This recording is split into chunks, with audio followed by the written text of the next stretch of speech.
Linguistic diversity is an idea that seeks to ensure social justice for people who are linguistically diverse.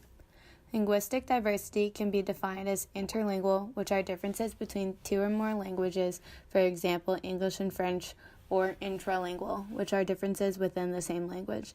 An example of this that I will talk about a little later is the difference between African American Vernacular English and Standard American English. Social justice for linguistic diversity is the fight for the right that being linguistically diverse should not prevent a person from accessing society's resources such as public schools, job opportunities, and participation in a safe civic life. Just because somebody speaks a different language or a different version of your language does not mean that they are any less capable or less qualified than you. I want to talk specifically about intralingual linguistic diversity. Again, this basically means differences within the same language. You might think to yourself, how can there be so much variety within one language? Well, you might have noticed that there is a strong distinction between African American Vernacular English and Standard American English. However different the two versions of English may be, they both are equal in value and should not be a reason for discrimination. From The Linguistic Facts of Life by Lippy Green, we learn that variation is intrinsic to all spoken language at every level, and much of that variation serves as an emblematic purpose. This means that there is a purpose for the variation. It is not just a useless feature.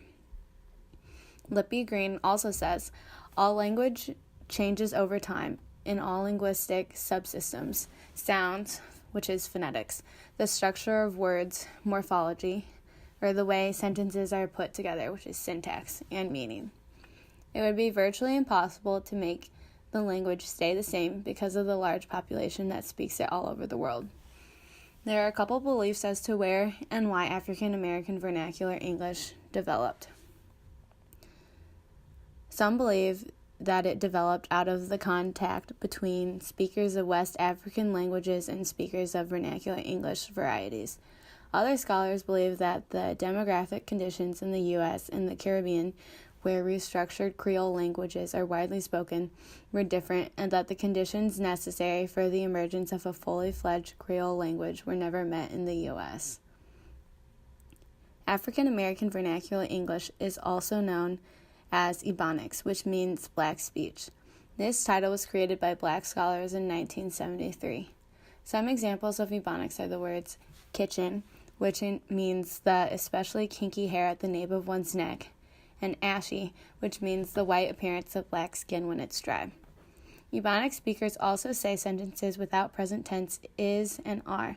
For example, Dave Trippin.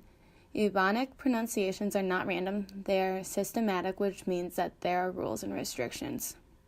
So how can we promote linguistic justice in our community?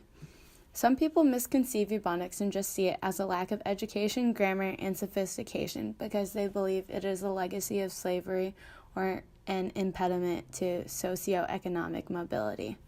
However, Black authors, preachers, comedians, and singers continue to use Ebonics for dramatic or realistic effect. From Linguistic Facts of Life by Lippy Green, all spoken languages are equally capable of conveying a full range of ideas and experiences and of developing to meet new needs as they arise. So each language is created to meet the needs of the community that uses it and speaks it.